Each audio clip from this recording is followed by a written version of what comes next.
Good morning. Good morning, students, distinguished guests. I'm Debbie Krall, principal of ATEC. It is an honor to host this morning's discussion on digital learning and education technologies. While ATEC is a high-performing school and recognized for our academic success and achievements across the nation, we are continually assessing our instructional practices and searching for new and innovative ways to deliver instruction to ensure the success of every student in the 21st century world. Technology is an integral part of learning at ATEC. 6 out of the 8 program areas utilize cutting-edge technology to deliver instruction on a daily basis. We house over 1,100 computers, most of them in classrooms, to support learning at the highest level. This year, moving forward with technology, we implemented Bring Your Own Device. Students are able to enroll in online courses during the school day. Teachers have embraced the school-wide use of Edmodo to communicate with students, post video casts, homework assignments, and math teachers were trained to use the cutting-edge technology with the TI-inspired calculators, which totally changed math instruction in our classrooms. We also provide after-school assistance to second language learners through Google Hangouts, which reduces the barrier in transportation issues because you can do that at home, in your bedroom, or at the dinner table. We also are one of 3 schools selected across the nation to participate in the Global Nomad Grant. Students in our AP Geography, 9th grade course, and AP Environmental Science communicate and exchange a frequent dialogue with peers across the globe. And we have the honor of hosting a panel discussion in a webcast that was broadcast on an international level on the issue of water conservation, hosted by our students in the AP Environmental class. Our students are partners in learning, and they share educational links and resources with each other that are posted on our library website, The Best of the Best. Our challenge for the next year is to secure funding to improve our Wi-Fi infrastructure because we want to offer the opportunity for all students to bring full one-to-one devices. It is my distinct pleasure and privilege to introduce our Clark County Superintendent, Pat Sparkowski. Superintendent Sparkowski began his career as an elementary school teacher, and I never teach elementary schools, so you get kudos for that. He served as a principal at Doris French Elementary School, Thurman White Middle School, and Opensdale Webb Middle School. He was promoted to assistant superintendent, associate superintendent, district deputy superintendent, and then appointed our superintendent of CCSD. He has dedicated his entire career to the students of Clark County School District. Our district's shared successes are a direct result of his exemplary leadership. Please join me in welcoming our superintendent, Pat Sparkowski.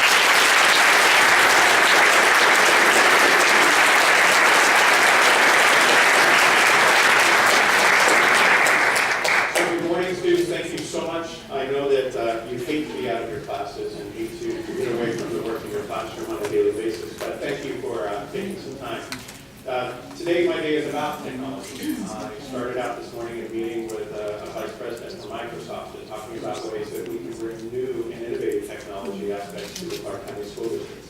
Looking at things such as Yammer, so that we have those of you familiar, I see some heads behind, that's great. Looking at Bing for Schools, looking at all kinds of things, ways that we can get every teacher, not just the teachers here at Tech, but every teacher, infusing technology into their instruction to ensure that we are mastering the skills necessary for you to be successful. So my personal model is about every student in every classroom, without exceptions and without excuses. We in the Clark County School District believe that your success is something that is the utmost importance to the entire community. Every member of our community has to be responsible for the education of our children. Not just the parents, not just the employees of the Clark County School District, but every parent. So today, we're here to celebrate because Nevada has done some amazing things in the past year, basically. We have gone up from a D ranking when it comes to digital news and looking at how we infuse technology into our schools. And that's based upon some legislation that we proposed at the last legislative session, as well as the Bring Your Own Device piece that we put into our school district policies, and ways to have you be able to use things just like this whenever you need it in the classroom to be successful. And so today we have some great panelists here today. You're very fortunate because this is a name you will hear quite often in the future, I'm sure. Governor Jeb Bush is here with us. He's sitting right here.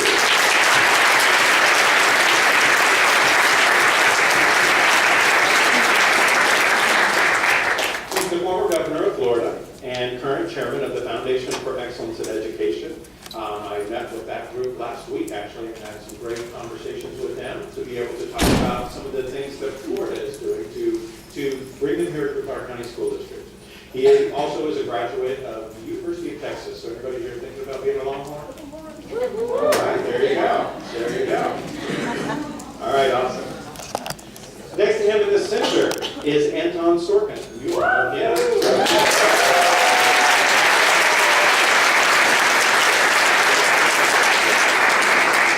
I don't know how they teleported to the ties, but he did well. He recently received appointments to the United States Air Force Academy and the United States Military Academy at West Point. He also received the Wright Scholarship to NYU. And as far as I know, he hasn't really said where he's wanting to go yet and committed to anything yet, so he still doesn't know. But he wants to be a Longhorn now. What's exciting though is that this school gave him these opportunities, and to Principal Kroll and the teachers, first and foremost the teachers who have made this opportunity for him and for every one of you sitting in this room. Thank you to them for making sure that not only Anton, but you have the best and brightest future ahead of you. Next, we have Nevada State Board member Mark Newbern. He's right here. He is a STEM proponent, meaning that he wants to see STEM in every school at the extensive level that you're fortunate enough to have it here. So science, technology, engineering, mathematics, and walking down the hallway, I see that ATEC is no stranger to the arts, so STEAM academies are something that we're moving forward. So we appreciate his support. Being on the State Board of Education is no easy job, but I will tell you he is a huge supporter of not only the Clark County School District, but the state of Nevada when it comes to K-12 education. We're glad that he's here. And he is a graduate of the University of Nevada, Las Vegas, and has been working in this community for a few years, almost 6 years. Give away your age. Yeah, go right.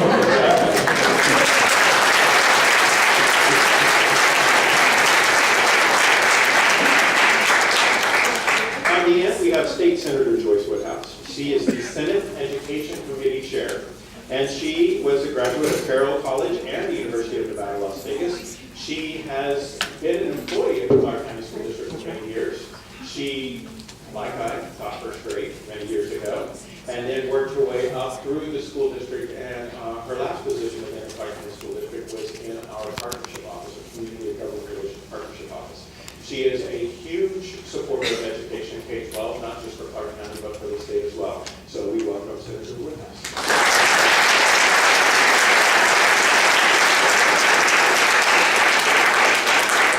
Next to her, we have Senator Michael Levitt. Oh, I'm sorry. Give him a hard time because this is Senator Mike Roberson, and his wife is your very own Miss Liberty Levitt. So.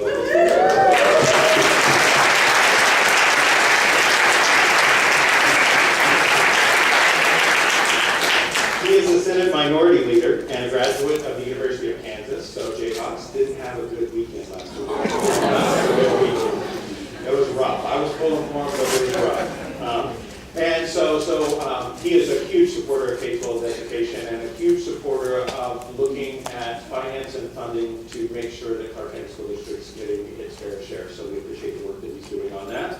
And again, I introduced his other half over here as well. Last but certainly not least is one of my very dear friends.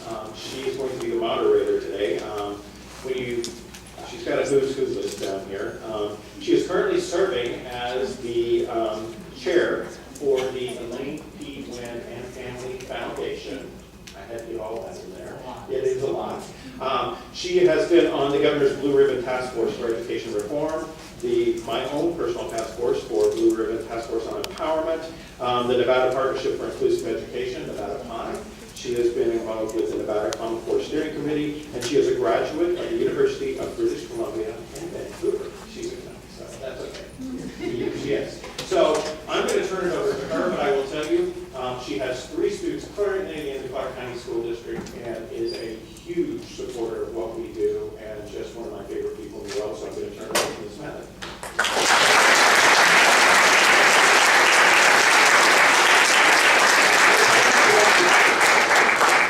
Before we let him out of the spotlight, I was reading his bio.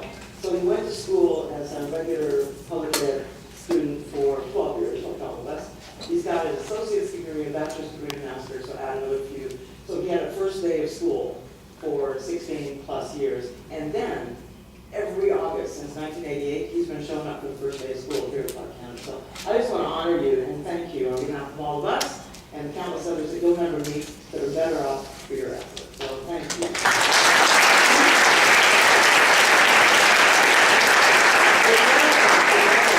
I am getting excited just being in the energy of all of you. How many of you are ninth graders?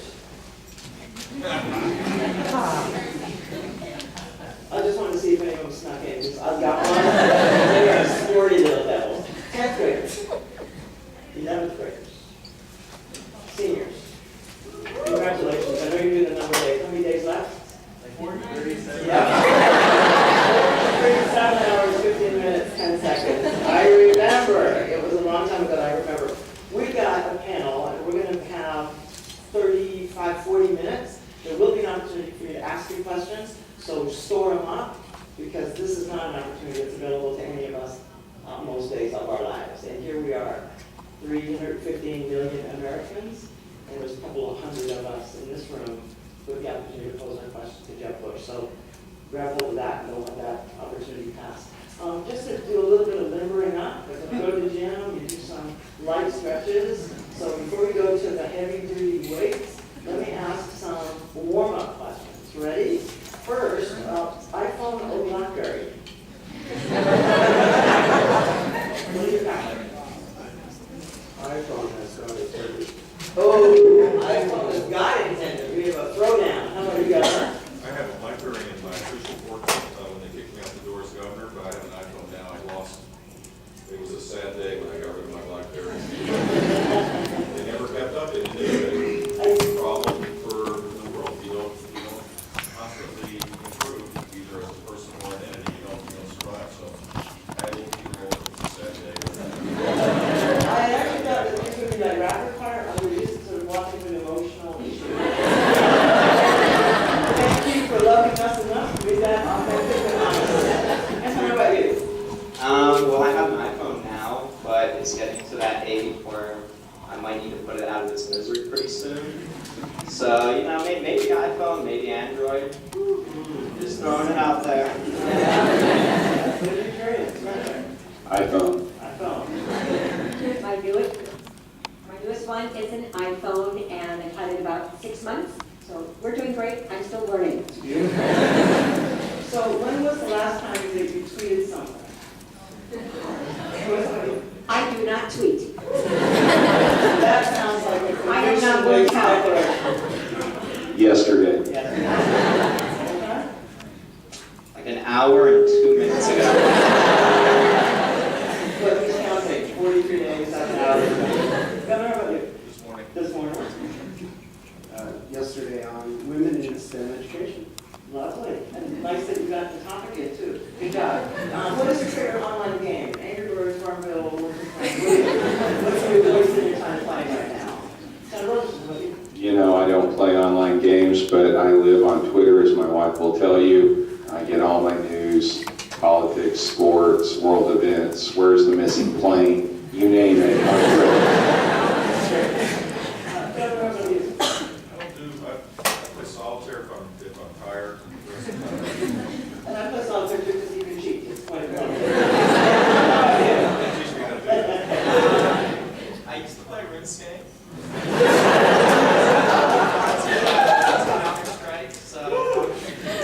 You got a hoop for Counter-Strike. Get ready for the military camp.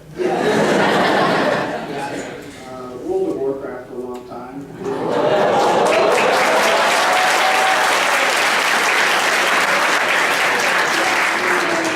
It was giving me nightmares. I went back to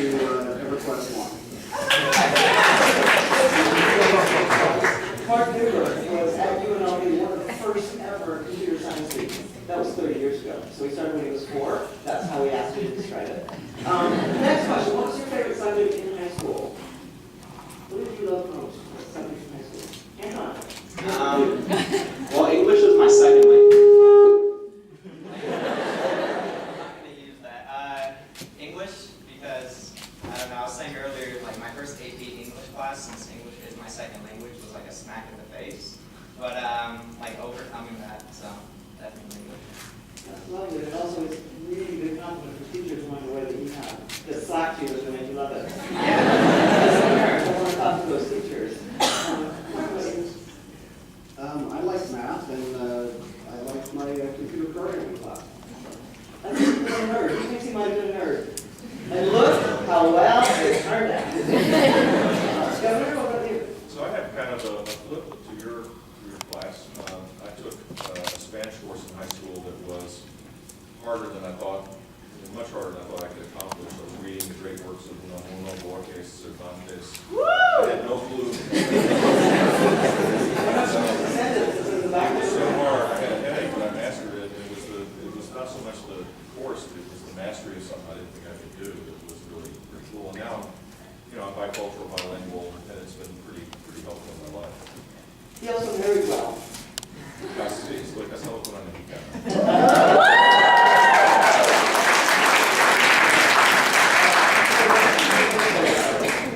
My favorite topics were U.S. and world history, government. Nothing's changed. Mine was math, and I took 4 years of high school math, and then when I went to college, my number one was American diplomatic history. That impressed you. It wasn't like Minecraft or that film game that he was referring to. I got a bigger response, but you were impressed by that. Okay, is Governor and warmed up? Okay. Governor Bush, I'm going to start with you. As governor of 2 terms, governor of Florida, moved a state with massively large school districts from low end of student achievement in the country to bellwether high end of student achievement in the country, thanks to this governor's policies, forward thinking. Since leaving office, I know in 2011, you launched the Digital Learning Now initiative, so that you can bring that horsepower and creative thinking and innovation to every other state in the union. So I want to begin by having you tell us what the Digital Learning Report Card is, tell us how Nevada did, and tell us what you think that means. So the catalyst of this thinking on my part was I read a book by Clay Christensen called Disrupting Class, which talked about his theories of innovation applied to schools and how digital learning could be a means by which you could achieve far better grade learning for students. And then I went to Stockholm, Sweden, and went to visit, I can't pronounce in Swedish, with my football, it was like 15 consonants, but it's called a knowledge school. These were schools that, in Sweden, they had a totally open system, so you have a private school or a public school, it's all paid for by the government. And this school was a private school, but really public in every way, and it was kind of like walking around this school, but without all the fancy equipment, but they didn't have as much of the incredible technology you have, but it was totally customized. And it was so inspiring to see these kids. 50% of the kids were immigrants from Somalia, places like Algeria, Somalia, Iraq. There was this kid from Somalia that was like 6'2", this is 8th grade class, had an afro like the 60s ABA basketball teams. You're too young to know this, but afros used to be out like this, and he had a Che Guevara T-shirt on, and he asked me, should I take as my third language Mandarin or Spanish? And I tried to make a pathetic case that Spanish was better than Mandarin, but this is a 9th grader in a totally customized learning environment, newly arrived to Sweden from Somalia, that was being challenged in ways that he couldn't imagine. And it was awe-inspiring, and what it basically was a customized, student-centered, performance-based system, so that if you master the material, like many of your classes are, you move to the next, and if you master that, you move as fast as you can, but you don't finish the material, you have to master it. So these huge learning gaps we have, just because time is the constant and learning is the variable, can be shifted because of digital learning. Think of it, I mean, that's really the point. Time should be the variable and learning should be the constant. And that's what digital learning can do. So we created a set of criteria to measure how states are doing, because a lot of these things you can't do unless you change laws. Because Clark County School District decided they wanted a more open system, they went to the legislature, they passed meaningful legislation, and we grade schools based on a whole criteria of things, about student access, about the caliber of the technology, the broadband issue, which was brought up, which is a huge issue for schools. All of these things we try to create a grading system, if you will, so everybody understands when states are improving. And Nevada went from D to B. It was the greatest gain of any of the 50 states, and it was because policy changed, which will allow students now to move to a much more customized environment. So let's hear it for a D to a B.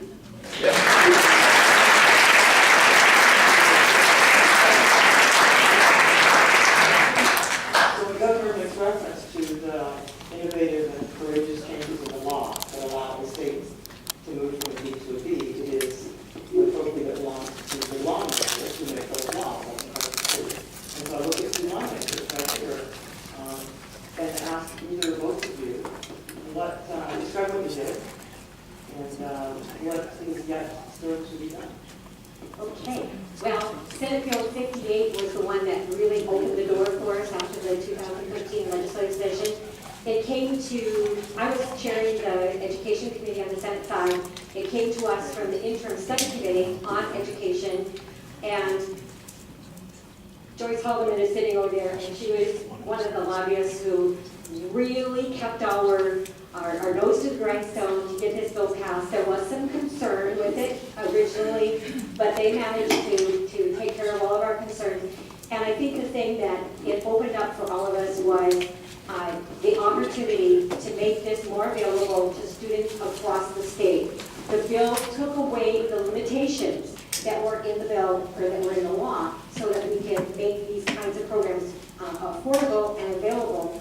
I think the thing that swayed me the most was, I'm here in Clark County. I was a teacher for 40 years, or an educator for 40 years, and I saw the change from 1985, from when, as a teacher, I had professional development on an Apple IIe. And now what do we have? It's awesome. But the thing that I really zeroed in on when we heard the testimony and the questions were answered was, this gave an opportunity, particularly for those students who live in like White Pine County. They are so small, Esmeralda is even smaller, and you have a high school student who wants to take a calculus class. There's no way that school district can provide a teacher to do that. But that student can take an online course in calculus, for example, through the Clark County School District or Washoe. And so it just opens the door up for so many students and for our school districts, and I think definitely helps us get from that D to a B. Senator Roberson? I can't add much to that, Senator. That was great. But it's really about equalizing the learning opportunity for all Nevada students. And as Joyce said, in Pershing County and some of the other really small counties, this allows them the ability to have access to programs that, because of geography, they just don't have access today. And so now what we need to do is go from a B to an A next session. Is that a pleasure or a promise?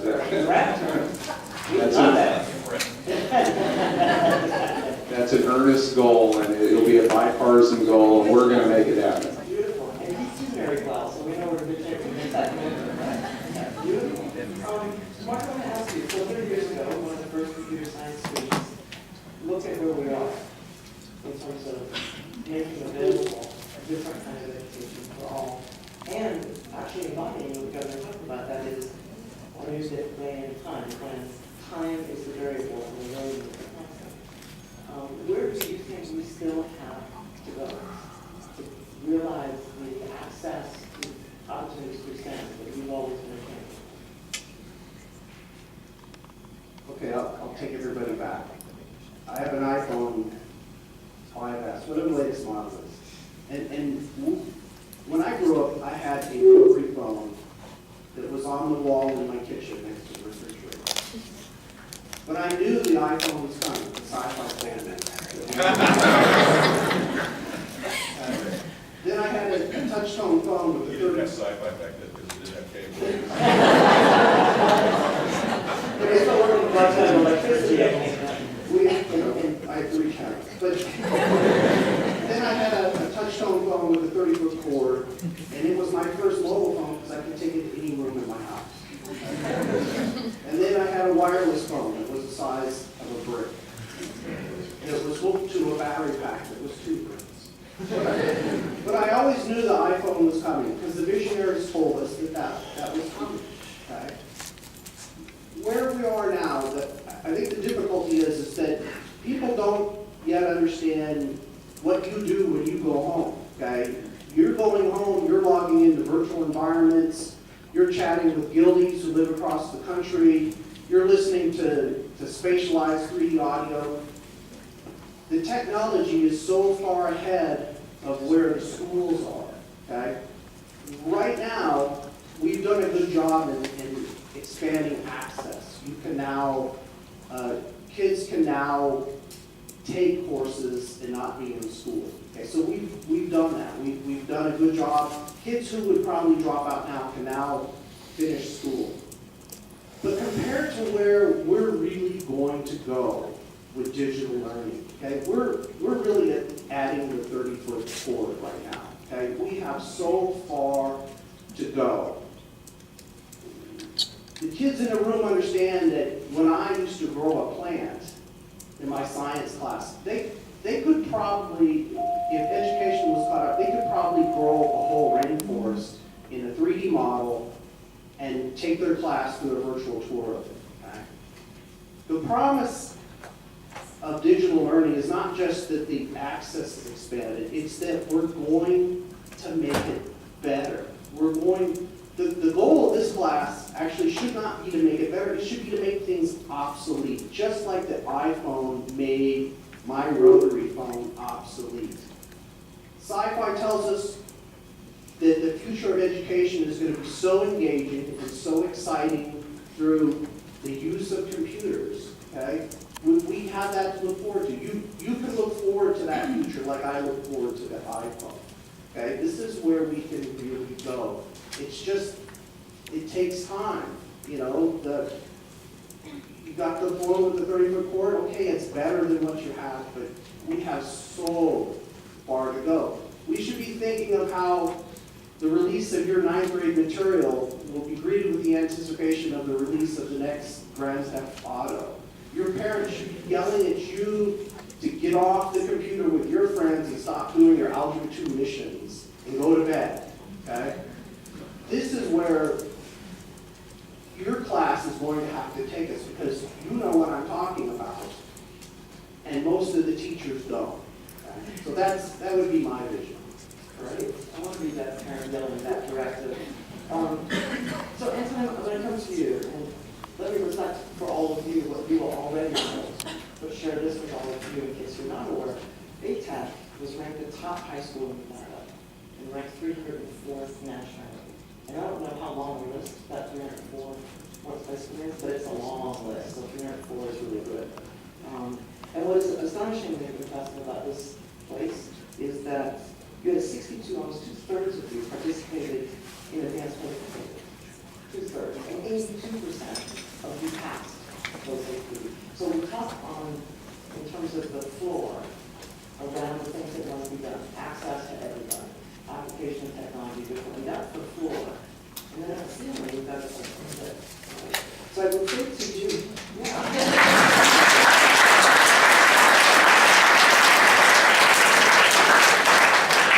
I didn't know this, but one of the criteria to get in is you got to be astonished when you look in.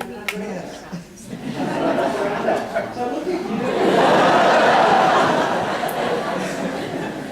So Anton, let me ask you, what role has technology played in education? What role has this particular gold medal in the institution played in your education? Well, let's let me do a few things. I'm a law major, so so you wouldn't expect me to take that many computer classes, but you have an introductory computer class in your freshman year, and I like that. So I actually took computer science my second year. Figured out I definitely don't want to be a computer engineer, but it was really cool to figure out, hey, these are the issues people are like going through when they make games, browsers. And I I realized, hey, this is complicated, it's a whole other world. But I mean, even in my law class, we don't just go and look up different codes in the bookshelves anymore. You can actually go online, you can pull out the LexisNexis, you can go listen to Supreme Court actual arguments, which are hundreds of hours long sometimes. But you can actually figure out, what do I want out of this and how would I use this as a career? So it's kind of let me explore a little bit of everything and how I might use it one day, and it definitely makes my life easier at home. Research, I can just go through the library, I can log into an online database, and I don't have to worry about having to go to the library and hundreds of hours, well, probably a few hours of research. Let's be real now. But it prepares me a lot for what I have to do outside. I took an internship with the Nevada Public Defender's Office, and I was already familiar with the software there. That saved me 2 days of training. So it's surprising what they're teaching in schools now, because you go to an employer and you say, hey, I can do this already. And they're just like, okay, you're the first person. We don't have to waste time that we can use it for other things. Great. I want to hire you, but you're going to be busy. I hope you come back in time, because part of what we suffer as a community is the brain drain, right? So we use you, and we're excited. Time to go to West Point, and you want to leave the porch light on, and I want to see you walk back in through the porch. Governor, let me ask you, you've got 3 amazing grandchildren. Thank you. Yeah? I just ran out of 11 to get that. What do you want high school to be like for them? I mean, what kind of a setting and experience do you want for them? I think by the time my 3 grandkids are in high school, it may not be called high school for starters.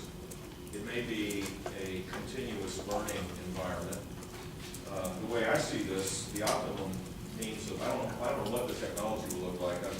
My sci-fi, I just started watching it, so but I do know it'll be radically different. I don't think we have to pick winners and losers. We just have to create the most open, optimum environment where we harness technology for every child to achieve earn success. And so my guess is that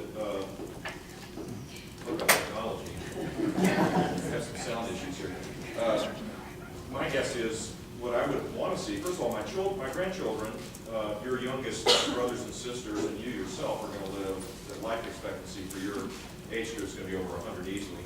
If you're born today, it's likely to be 120, 130, 140. The world we're living in. K-12 education it's going to be a misnomer. I like it better when I just did it. K-12 education will be a misnomer in my mind. I think what's going to happen is it's going to be an environment of continuous learning. And it'll be customized because if you just look at yourselves, this is an incredibly diverse country with diverse people. They start at different places in school. Some learn cognitively, some learn in different ways, some learn through video games, some learn in groups.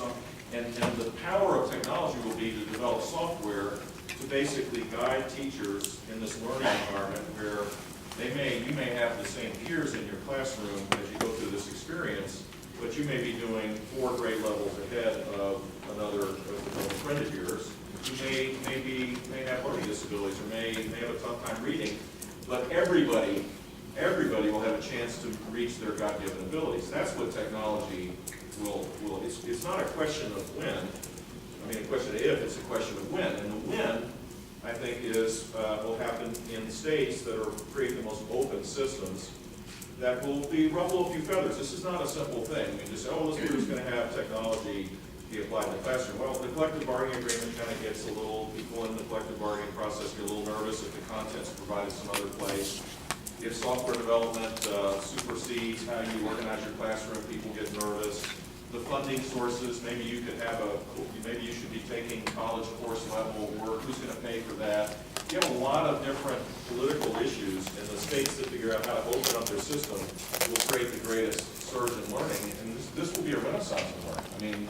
My grandkids are going to be taking college level courses when they're 14, 15, and 16, just as all kids could do if we organized from the beginning. And we're moving in that direction. It's taking too long. It's taking way too long. It is, just as a perspective, it is interesting that our political system in this country is still built along the industrial specifications of the age in which it was created. So we build our babies like we build our Buicks. Well, agriculture, So, yeah. 180 days is so that you all can leave school just in time to go harvest the crops. Yeah, and so we've got some, we've got public institution systems that are predicated on assumptions that no longer hold true at any level. And I've got two actually who do online school. I've got a sophomore and a junior. And part of what I'm noticing is that they work best after I go to bed. Because they don't function at all until 10 in the morning. And so part of what it allows them to do is, as a student, you can show up when you're ready, rather than in 15-minute increments, 6 times a day, which is 6 times a week. Thank you. I want to go to that school. So let me turn to. Like this. Yeah. But you're a former teacher. So as we talk about all this, how do you think of this digital learning as a how and when we teach it? What do you think of the practice of education? Well, yes, I taught first grade and second grade for 17 years and then went into administration and then in the partnership office for 17 years. And one of the things I wanted to say while I'm here at ATEC is when I was in the partnership office, the first principal of the school had been identified. He called us and said, I want to make sure that my school reaches out to the business community and they tell us what we need to put in here so we have the right kind of technology getting started, which goes back to Governor Bush's comments about planning for the future. And I think as this school has grown, as the students have gone through, and you've had administrators with such forward thinking, that this school is the epitome of what we need to strive for as we go on forward. It's critical. We all know that the students of today, you are the leaders of tomorrow. We need to provide for you the quality and the resources in education so that you can do the best that you can possibly do. Yesterday, we had our interim study committee on the Legislative Committee on Education. It just happened that one of our topics was digital learning. And we got a report from, well, 3 reports, one from the Clark County School District, Washoe County School District, and Carson City. And one of the things, I have all kinds of notes that I'd love to just rattle off and tell you all of them. But I think one of the things that shows how we're looking forward is there is a one-to-one project in these 3 communities, these 3 school districts, where middle schools are being provided a laptop for each student. In the first year of the project, there were 5 middle schools here in Clark County and an additional 4 this school year. So there's 9 middle schools here where the students are on that one-to-one, and it's called the E3 project. So look it up. It's really exciting, engaging, empowering students. And I think that the other important thing is that, just like you indicated, your sons are studying after you go to bed. The programs that we have today open up education 24/7 for our students and for our teachers and the administrators. We have communications between the schools and the teachers. That's one of the things that was such a struggle when I was a teacher was, you know, you have the 2 times a year when you have parent-teacher conferences, but you needed to talk to the parents more often. They needed to know what those students were doing every day, or at least once a week, so that you can help solve any issues that came up. The other thing that I think we all have to be cognizant of as we plan for the future, one, it's all of the Wi-Fi, the broadband, all of that, all of the hard stuff that we have to do, but in addition, there's 2 other pieces that came through loud and clear yesterday, is that we have to provide the professional development for our teachers so that our teachers are on board, they have all the resources and the learning and the understanding so they can bring it to the students. And the second thing is, we have to maintain our equipment, whatever it be, whether it's next year or 10 years or 50 years from now. And that's going to be one of the responsibilities of our elected officials working with our school districts on how to do that. But all of those pieces are really, really important going forward. You were not even here. Well, you know, I agree with Joyce, everything she said. You know, the exciting thing about this is, you know, there's always this debate about school choice. Well, this is school choice within the public school system. And I think that's what's so exciting. It's obviously it's student-centered, you know, blended learning, online tutoring, the social media, you know, Ms. Kroll mentioned Edmodo, you know, educational Facebook. These are such great tools for students and for teachers. Teachers no longer have to teach to the middle. You know, you can get the individualized instruction, you know, like Governor Jeb Bush said, you know, the kids that are high achievers can reach their potential more quickly because the teacher can individually focus on them and let them expand their wings. The kids who are having a more difficult problem, they can be on a different path. That's exciting stuff. It's a lot different than when I was a kid. And many of you know, we have a problem here in Clark County where we have almost 20% of the children in our school system have problems speaking and learning English.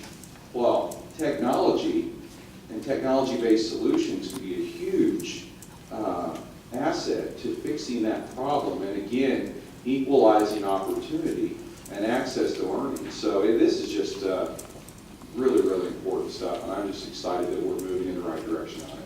And to show you just how right you are, in terms of the observation. Tell my wife that. How right I am. That makes me just how right he is. This is probably the date stamp at this moment, is that it?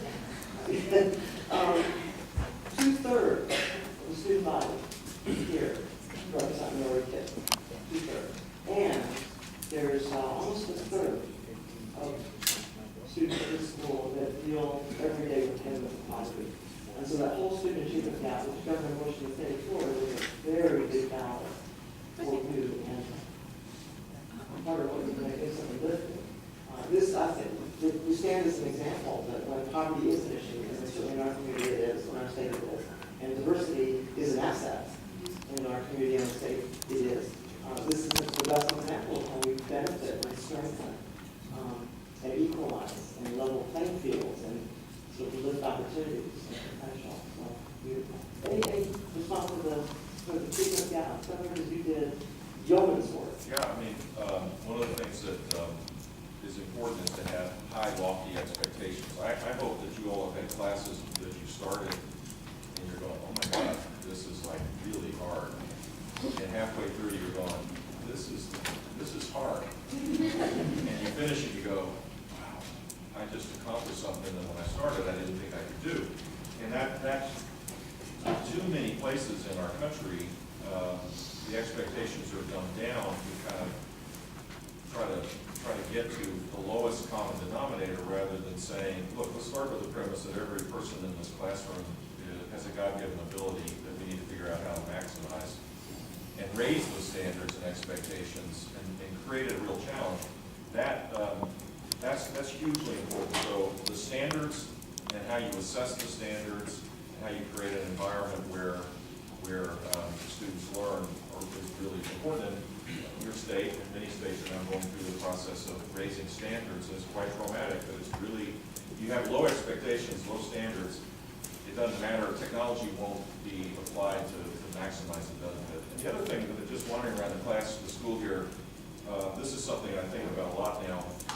Is how do we create a climate of grit? Just dogged determination. Because I don't know if we have that culture today as we might have had 2 generations ago. I don't know. Maybe we do. It's just kind of, maybe it's a little more subtle.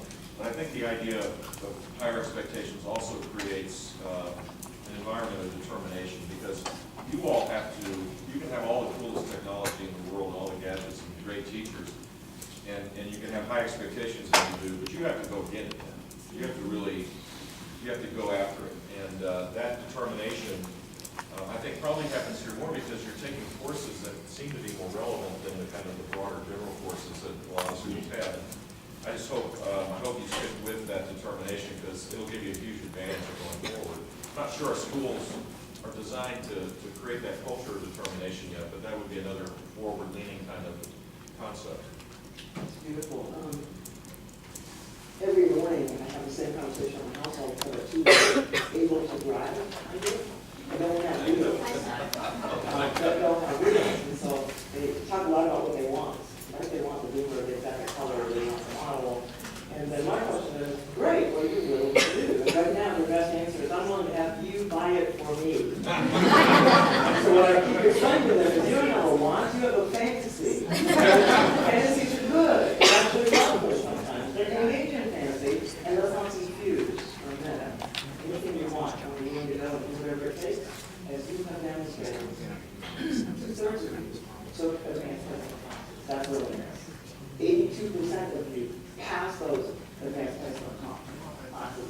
That's willingness. You are a gold medal school, so the bar of expectation around you is high, and you're meeting it and surviving and thriving, and that's willingness. So I would observe you already got that stuff, know it, name it, claim it, and for the rest of your lives, bring it, because it does matter. You're the people we want to hire and promote. The others that don't have that are the ones we want to fire and ignore. And that's kind of how it works, right? We're going to open up, get your questions. You've got like a minute to formulate that 50 brilliant questions. And so I'm going to ask you a question. It was about 25 years ago that Al Gore invented the internet. And I learned that. The internet is about 25 years old. Twitter turned 8 last week. So question for you, what new app or platform do you think will still be using 8 years from now? What do you think is going to stick? Well, I don't see Facebook being around still. Ooh. But I think like a more advanced version of Twitter, because Twitter, I think, 8 years, so, and it's going to change from 140 characters to maybe something more advanced, but if you could, post it to a different thread that you're already, like, I've been thinking about this in life, and then you could advance that, but something like a really advanced version of Twitter. So can someone write that down? 8 years from now, we will meet here, and we will either do what were you thinking, or spot on. Okay, let's open it up now. Panelists, we're ready? You ready to take some questions? And we've got, I believe, people, there we go. How about right in the front? Right up like a pop card. Good morning. Share your name. Tell us who you are.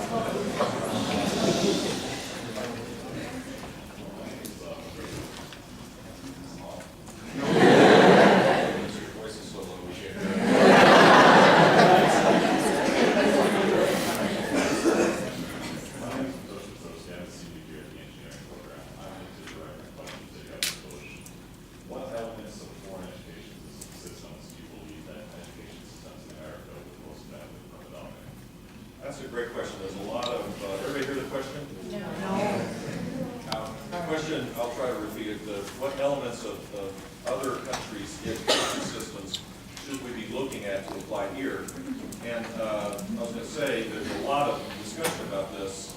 Anne Ripley's written a book about this of exchange students that have gone to Poland and Korea and Finland, and kind of through their eyes talk about those systems, because those are the three of the top 10 countries in terms of education gains and education results based on the PISA test.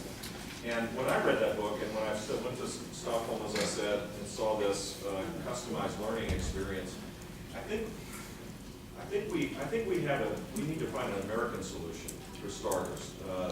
That is, because everybody's culture is different. The Koreans have incredible success, but they may stifle too much creativity. The Finns have, although they've had declines now in learning gains on the PISA test in the last time it was administered, the Finns have teachers are the most prominent people in the communities in this largely rural kind of environment. Teachers get paid pretty good, but they are held up high as really it's the profession that people seek. So people graduating from college want to be teachers, and so the caliber of teaching is viewed as something important, and the community appreciates it more. And so every place is a little different.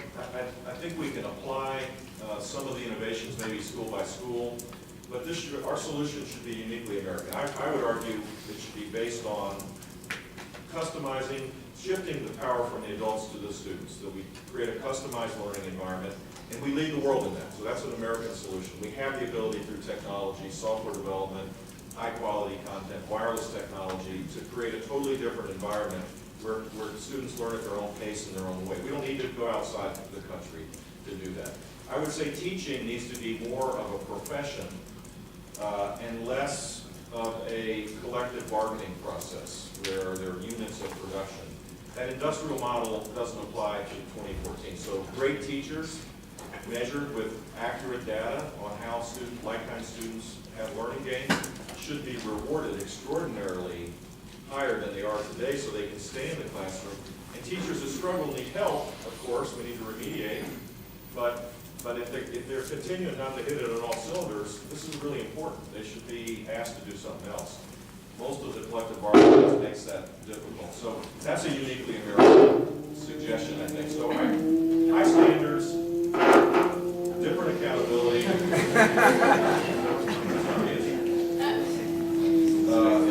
then embrace the digital revolution. Someone bring their drone in the classroom? So we're moving some unmanned vehicles, I didn't know that was possible today. Thank you. You know, you mentioned everything that you turn out. You've got a brilliant career as a broadcaster.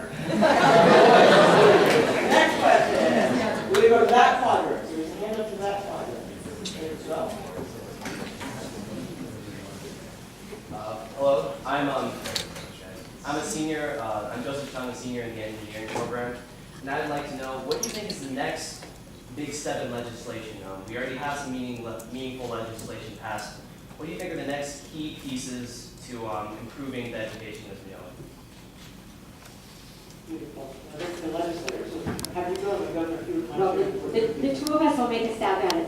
I don't know technically what the next big step would be as far as technology, but I think the important thing is, you know, we've taken a fabulous step with Senate Bill 58.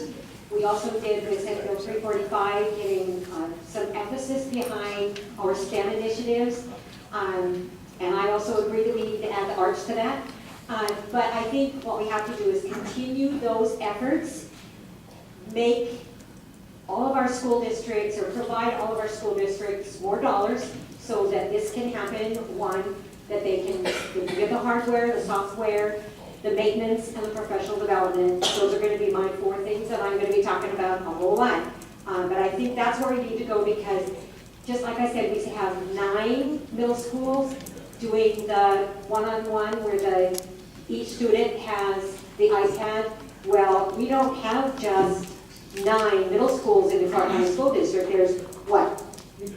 59. So we've got a lot more to go. So I think that's the important thing we need to look at here in Nevada is always looking at what is out there, planning for that, but along the way make sure we bring along all of our students because right now it's a pocket here and a pocket here based upon grants we were able to get or some dollars from the legislature or whatever. So, but it's going to take all of us working together to make that happen.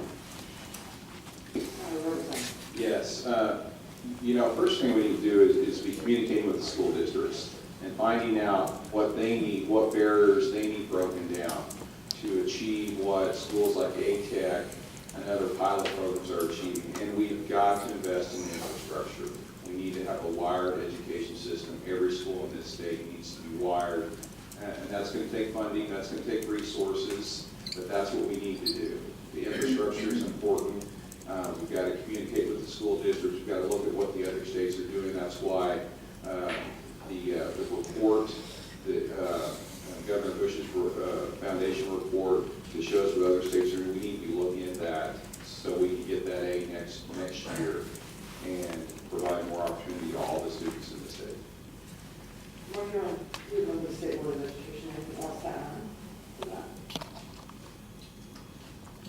From a legislative point of view? Yeah. Either you're the boss of the microphone, you get to answer it either way you want. Well, of course, the technology-wise, the near-term things I want to see is I want to see us better use tools such as virtual worlds, digital simulation. I think, you know, coming from the agricultural model, even though I didn't have to harvest anything, you know, teaching science in and rooms with rows and number 2 pencils and teachers standing in front of you lecturing is not really a very good way to teach science, and it's not at all what scientists do. And it causes long-term workforce problems in our society. I think we have a chance now to use these new tools that you kids use every afternoon when you get home from school, to improve the way we teach science. And I think we can do it early on. The ability,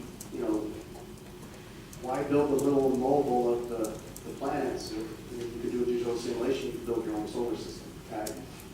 It's that kind of interaction and playing that's going to get the kids excited about science and get the real deep understanding of science that you're going to need. Because when we're done, we're going to leave you a lot of problems you have to solve, and a lot of those are going to need a scientifically literate populace. So I think that's what I'd like to see is near term, as we're transitioning to the new science standards, which are going to ask you to apply, to practice. Bringing in those tools to make it more exciting and more engaging and make it more like what really scientists do. Thank you. Governor Bush, what counsel or advice would you give us in terms of legislation that would advance us from a letter grade B to a letter grade A? Well, just in general, I'd say be big or go home. I mean, you have a chance to change things, try to make it look more like the world we're in today, and less like the world of 50 years ago. So in that kind of environment, maybe there should be a requirement that every student at least have one course that's digitally driven to graduate from high school. I would argue maybe one per semester or one per year ultimately, because that's what's going to happen when you go to college. We can start earlier, I think. I think course choice, where students can pick from a menu of courses, even if they're in the brick and mortar school. It may not be a course that exists here, but there are states that are opening up the system and funding, changing their funding formulas, so it's a more customized kind of learning requirement.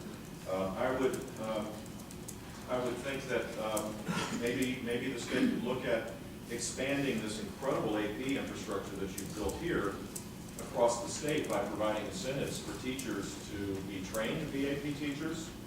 There are a lot of teachers that would love to do this. They need to just have a little bit of upgrade in their skills, and then bonus them when students pass AP courses, and do it with an aspirational goal of making this state the #1 state in the country for all kids, but particularly low-income kids that typically don't get these kinds of opportunities to be able to take robust classes that give them college credit. I mean, think about the savings that would go for the state, for in-state students at least, if they're taking AP classes in a high school environment and they're getting college credit. That number is a pretty big number. It's in the millions of dollars. So a small investment to expand AP courses to the traditional schools in the state would be another means, because a lot of that can be done virtually now. Those courses can be done virtually. The Florida Virtual School, for example, has last year had, I think, 550 or 600,000 courses administered. So think bigger. I would say I'm in a school, so you have a great superintendent and people are working hard inside the system. I've kind of lost patience. I think we ought to figure out ways to not blow up the system, because that's ugly, but to really challenge how the governance model of education completely. And digital learning has the side benefit of higher quality learning, as well as shifting how we organize around our students. Thank you. I just read that actually when I started the day. I think we have time for one more question. It seems so unfair because there's so many hands up in the air. So get your elbows out, play rock, paper, scissors, who wants to ask the last question. How about back to back? How about back in the back? Governor, right in the center of the back? That would be fit. But no one thought of the question in the back. Right there. Yes. Big voice. Bigger, outdoor voice. Wait, but a girl hasn't gone. Can I go?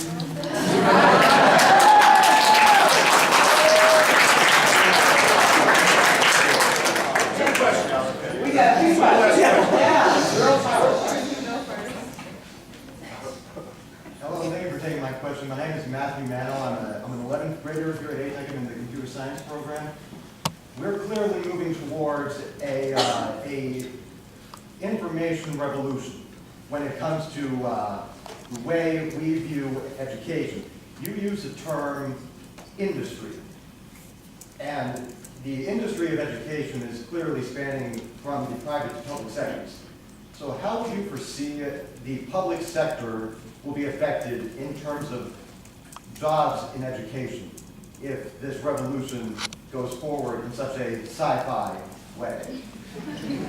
That's what we got, right? Yes, I'm sorry. I think public education ought to be defined not by funding systems, it ought to be on how do we maximize the God-given ability of each student to learn. So the systems around how that happens, to me, is less relevant and less important than moving to the student-centered system. So my hope is that eventually we get to a point where we don't have, public systems and private systems. We have a level of expectation, we have a modicum of regulation to make sure that, that it's done properly, and that we create a much more open marketplace where students are held to higher standards and where there's robust accountability around it, but that it's driven by the, by the students, not by the systems around it. That's going to be a long way to get there. And so as we transition to a 21st century model, it could be that there are fewer public school employees. Maybe that there are more. There'll be winners and losers, just as there is in the real life. It ought to be driven, though, by what's the best model for to get the maximum amount of learning to the largest number of students. Thank you. Last question goes to the girl. Richard. Oh, she was back there. She wins the No, award. she wins. That would have created a riot. My name is Alondra Diaz. I'm a major in engineering. I'm a senior. My question is, with all the budget cuts the school receives, how do we find out funding for digital learning? Great question.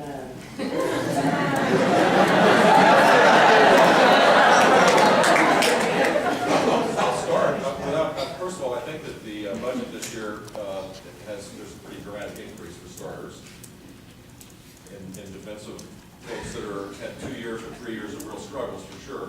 So there's been an increase because in this state, public education and funding public education is the highest priority, my guess is. So kudos to them for that. But I would say that think of how technology has improved quality and lowered costs in almost every aspect of human endeavor.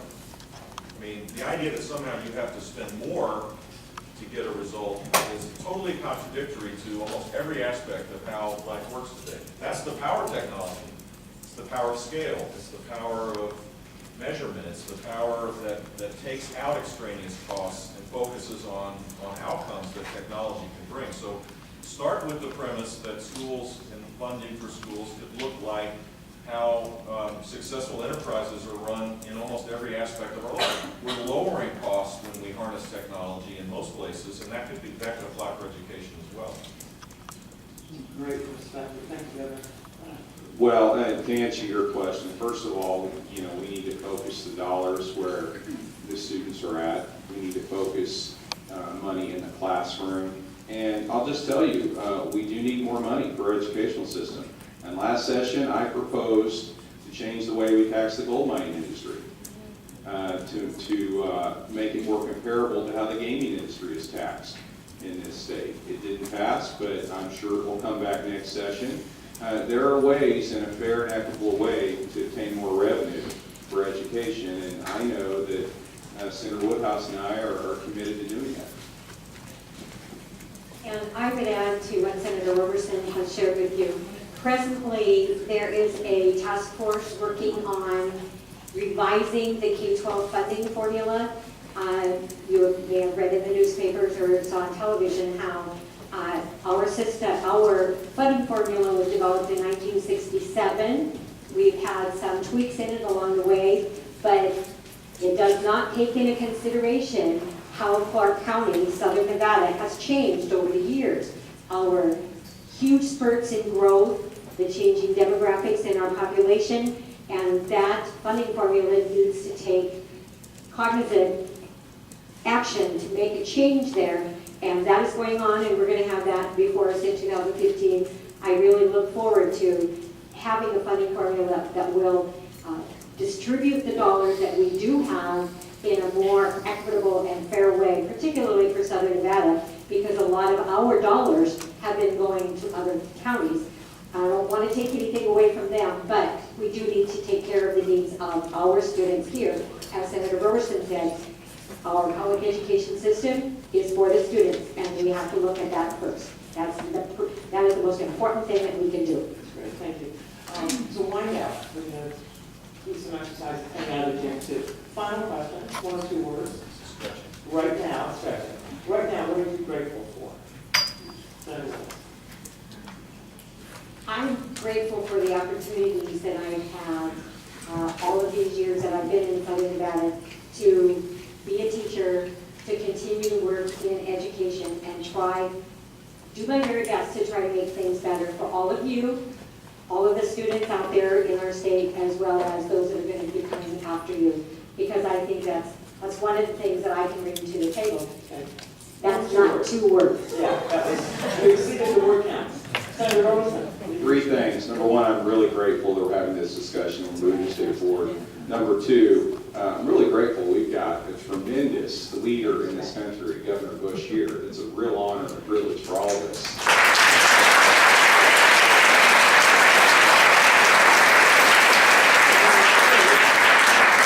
I'm really grateful. I'm sitting here in the top. Yeah. That I'm most grateful, period, for my wife. But Good answer. that should go without saying. Thanks, Governor. You are so big a ditch. You are so big a ditch. I'm just grateful. I mean, I'm sitting in the best public high school in the state.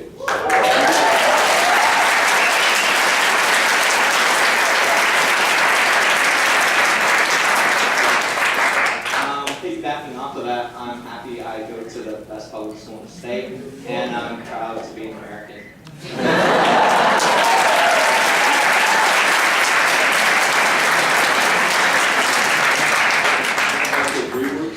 You can use 3.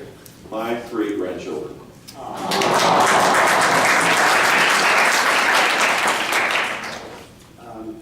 High-speed internet.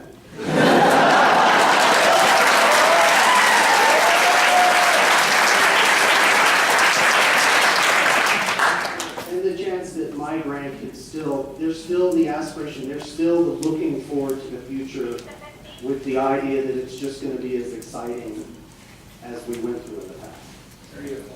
I want to ask all of you to express your gratitude to this amazing panel.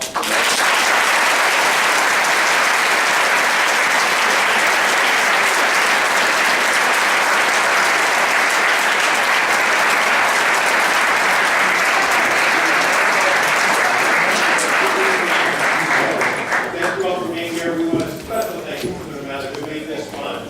She did make this fun, so thank you to her. And